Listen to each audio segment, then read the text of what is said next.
салом бинандагони азиз, барномаи ахбори озодӣ аз студияи марказии радиои озодӣ тақдими шумо мешавад ва ман Шалои Гулхоҷа ҳастам ҳамроҳатон. Боло таваҷҷӯҳ кунед ба сархати мавзӯи барномаи имрӯз 8 июн.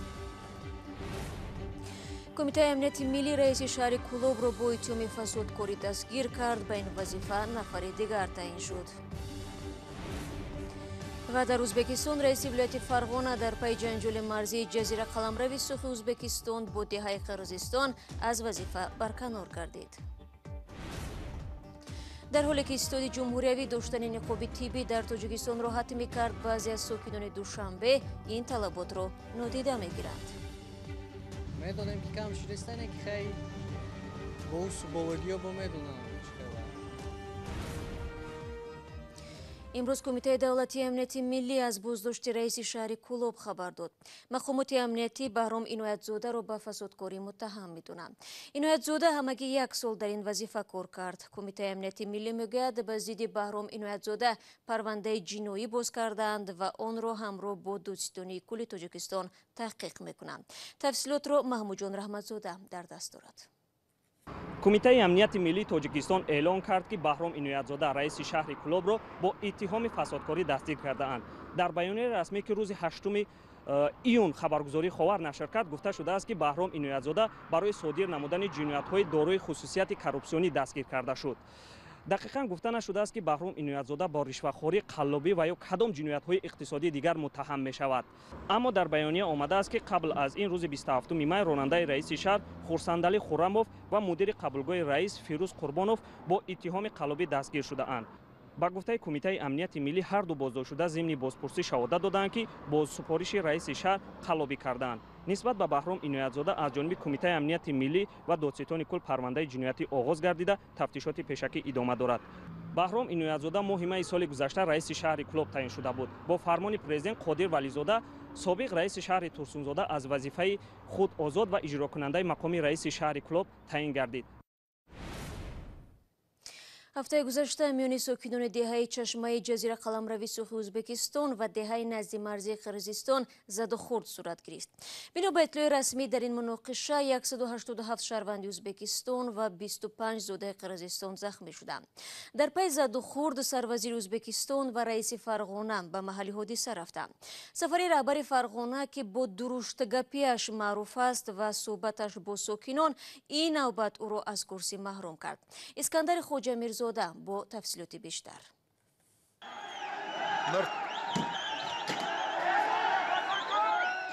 издиҳоми хашмгин бо нирӯҳои амниятии Узбекистон занозанӣ дорад. фарде ки ин наворро дар шабакаҳои иҷтимоӣ ҷой додааст, исрор меварзад, ки ҳадафи ҳамлаи эътирозгарон раиси вилояти Фарғона Шӯҳрат Ғаниев мебошад. вале сухангӯи Ғаниев ин иддаоро рад кард. дар ин навор куртаи ӯ беҳтар намудор мешавад. зоҳиран ин ҳамон куртае мебошад, ки Шӯҳрат Ғаниев аснои зиёрат аз минтақаи Сӯх, ҷазира қаламрави Узбекистон дар дохили Қирғизистон дар тан дошт. хуб, ман ба хона бармегардам. вақте баргаштам, фармон медиҳам, ки марз баста шавад. шумо ҳаминро мехоҳед ва ман ҳамин корро хоҳам кард. минтақаи Сӯхи вилояти Фарғона ҷазира қаламрав ё худ анклав дар дохили хоки Қирғизистон аст, ки бошандагонаш асосан тоҷиконанд. 31 май ва 1 июн баҳс рӯи истифодаи оби як чашма ба занозанӣ миёни сокинони Сӯх ва бошандагони деҳоти марзии вилояти Бодканди Қирғизистон мубаддал шуд. сафари Ғаниев ба ин минтақа ташаннуҷро афзоиш дод. дар як навор худи Ғаниев изҳор намудааст, ки аз зарби санг ҷароҳат бардоштааст. касе ба тарафам санг андохт. захми ҷиддӣ бардоштам. ҷанҷол баъди паёми оташбарангезе сар зад, ки ба Ғаниев марбут дониста мешавад. навори он дар шабакаҳои иҷтимоӣ нашр шудааст.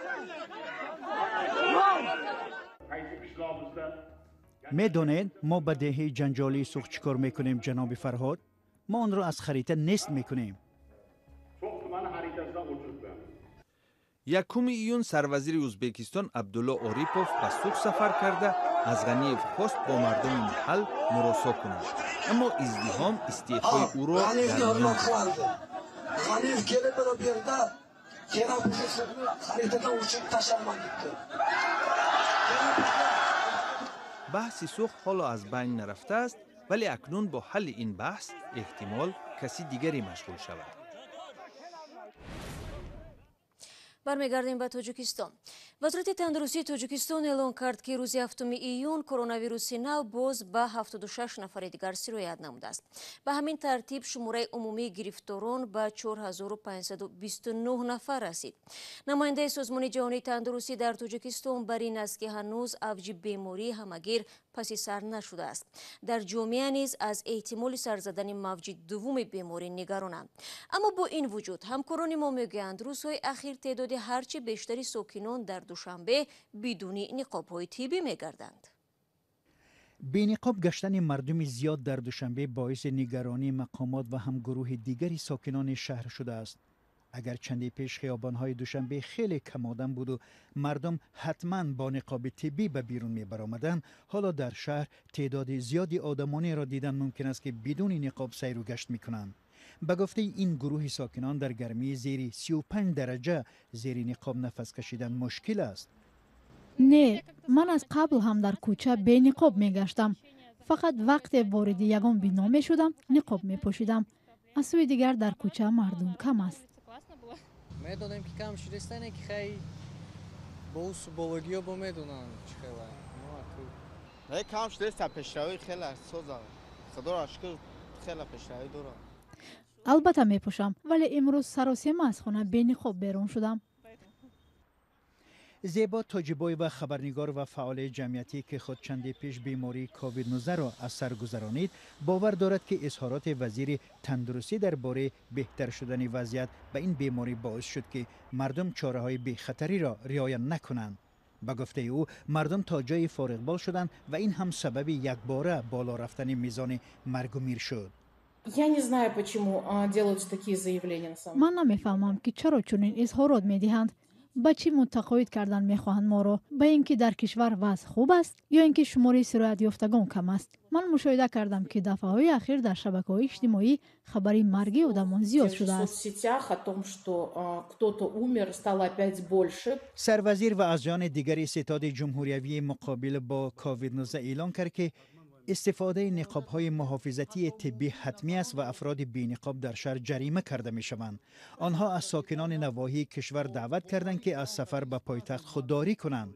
به گفته زیبا تاجیبایeva اگر ادعای مقامات درست می‌بود و سرایت یابی کم می‌شد، مسئولین از چنین تدبیرهای بی‌خطری کار نمی‌گرفتند. بنا به آمار رسمی شمار گرفتار شوی به کرونا ویروس هر روز کم می شود. دوام یک هفته تنها یک نفر بر اثر این بیماری فوتیده است. در مجموع به اطلاع مقامات در کشور 48 نفر جان باختند. در فهرست غیر رسمی یا الترناتیوی قربانیان کووید 19 تا روز یکشنبه نامی بیش از 400 نفر را گرد آوردند.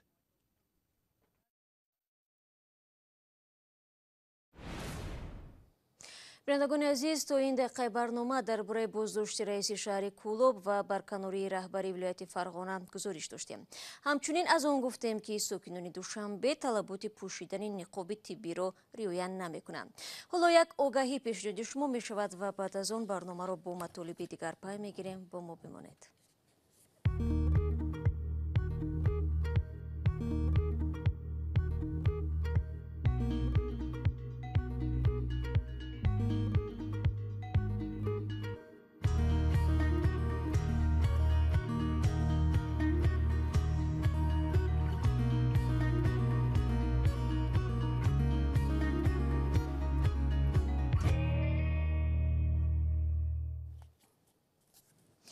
یک ساکین 62 ساله شهر کولوب که خودسوزی کرده بود امروز در بیمارستان درگذشت.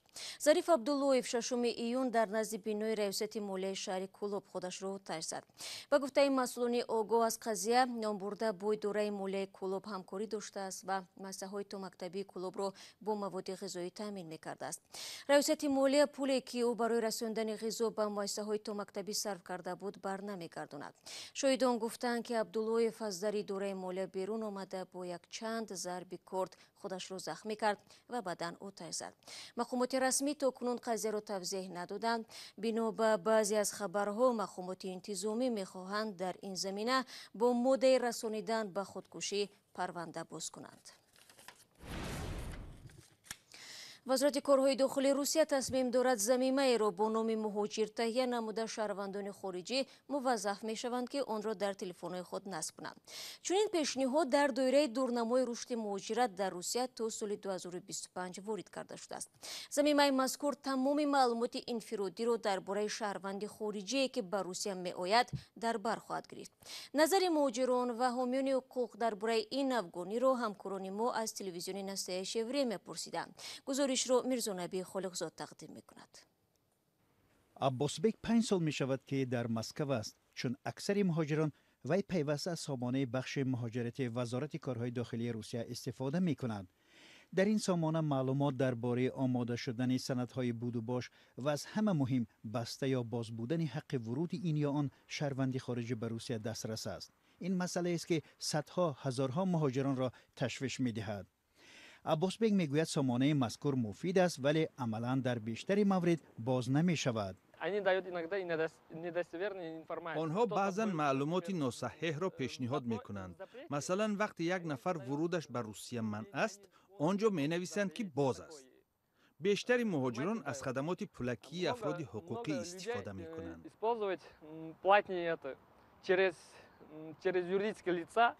نادر برنامه ساز است. او شخصاً برای مهاجران زمینه مخصوص موبیلی را تهیه کرده است. این زمینه مدت با چند زبان به مشکل کار میکرد و معلومات را مستقیما از سامانه وزارت کارهای داخلی میگرفت، اما چون وبسایت وزارت مشکل زیادی تکنیکی داشت او ناچار زمینه را بست. ما به سامانه وزارت کارهای داخلی همچون کاربر معمولی داخل می شدیم. معلومات لازمه را وارد می کردیم و به کاربر در برنامه کپچر نشان داده می شد. کپچر این رمز است که برای شناسایی کردن شخص استفاده می شود. او کپچر را داخل می کرد و ما جواب را می گرفتیم. یعنی ما مثل میانه رو بودیم. در سامانه وزارت کارهای داخلی فهرست وظیفه‌های نشان داده شده است که زمینه میگرانت و یا مهاجر بر عهده خواهد داشت. در آنجا گفته شده است که وزارت می‌خواهد یک پایگاه یگانه اطلاعاتی را راه اندازی کند که تمام معلومات خدمت رسانی دولتی را در بر می‌گیرد. همه همکاری‌ها بین شهروندان، تشکیلات و نهادهای دولتی طریق همین پایگاه الکترونی صورت خواهد گرفت. همچنین این زمینه فراگیر معلومات انفرادی مهاجران خواهد بود. حامیان حقوق مهاجران در روسیه میگویند این تشبث خوب است و جانبدار ساده شدن روند بود و باش مهاجران می باشد. به قول آنها با کمک چنین زمینه آنها امکان دارند که از دوتازهای بیوروکراتی و نوبت‌پایی‌های زیاد برای گرفتن حجت‌ها خلاص شوند. ولی در عین زمان این حامیان حقوق چندان خوشبین نیستند که این لایحه به زودی عملی می‌گردد. عامل‌های کورپسیونی در روسیه برای رشد تکنولوژی‌های اطلاعاتی مانع ایجاد می‌کنند. از این خاطر فکر می‌کنم در این باره حرف زدن بر وقت است. اگر آنها خواهش می‌داشتند بر وقت عملی می‌کردند. متخصصان میگویند تا امروز زمینه‌های خدمات دولتی و سامانه محلی مسکو تا اندازه موفق شدند. اگر خدمات زمینه وزارت کارهای داخلی در همین سطح راه اندازی شود، دستاوری خوبی خواهد بود. و بیش از 20 مهاجر زندانی توجیک که مهلت طولانی حبسشان در یک زندان مردوی روسیه تمام شده است دوباره به بازداشتگاه نویه روزایفکا انتقال یافتند و ماها باز در انتظار بازگشت به وطن هستند. این مهاجران در تماس تلفنی به رادیو آزادی گفتند که برخی 4 ماه و برخی دیگر 2 ماه باز در بازداشتگاه هستند. تفصیلات این خبر را میتوانید در وبسایت رادیو آزادی پیدا کنید. با این مطلب برنامه امروز را پایان میبریم. تشکر از یکایک شما عزیزان برای همراهی. تا ملاقات نوبتی بینندگان شما میتوانید خبرهای تازه را چون همیشه از وبسایت رادیو آزادی زیر نشانی www.azadi.org بخونید. گزارش‌های روز و جالب در آزادی ویدیو کانال مخصوصی ما در یوتیوب گذاشته میشود. من صبح فردا همه شما را در نوید بامدادی با خبرهای تازه منتظر خواهم بود. تا فردا خود را احتیاط کنید.